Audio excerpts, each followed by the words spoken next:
আজকে মধুপুরে যে বানর আমরা অতিরিক্ত একটা হামলা করলে একটা ভিডিও দিতে আসে, তবে এরকম ভাবে বানরে দেওয়া ভালো কোনো কিছু খাবারের জন্য, কিন্তু নিজের কোনো ক্ষয়ক্ষতি হোক বা এরকম ধরনের কোনো সিদ্ধান্ত রূপে ভুল করা যাবে না। কারণ বানর যদি কামসা মারে এতে কি এটা ক্ষতিকারক কি সঠিক জানি না, তবে বানরগুলো আলাদা নিয়ে এখন যায় বানরে দেখা বানর দিয়ে আবার বানরের মোবাইল দিয়ে যায় না জঙ্গলটা মোবাইল দিয়ে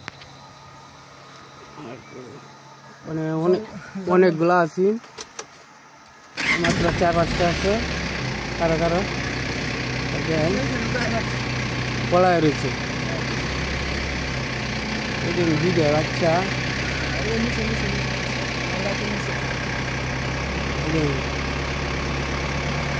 ওই যে আরেকটা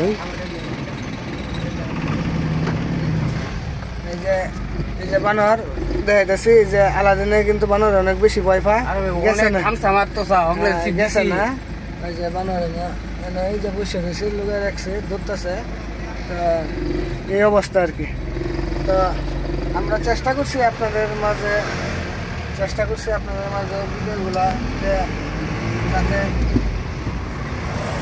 আপনারা যারা পিকনিক স্পটে আসেন তারা মধুপুর আসতে পারেন, বানরগুলো দেখতে পারেন। তবে ছোটো বাচ্চা কিন্তু ফ্যামিলি নিয়ে আইলে ওরা খুব ভয় পাই, সাধারণত আমরাই ভয় পাই আছি যে অবস্থা আজকে যে উঠেছি আমার কাছে মনে হচ্ছে। তবে আরও অনেক মানুষের ভয় পায় না, তবে আমরা ভয় পাই। দেখা হবে আরেকদিন অন্য কোথাও। Okay bye.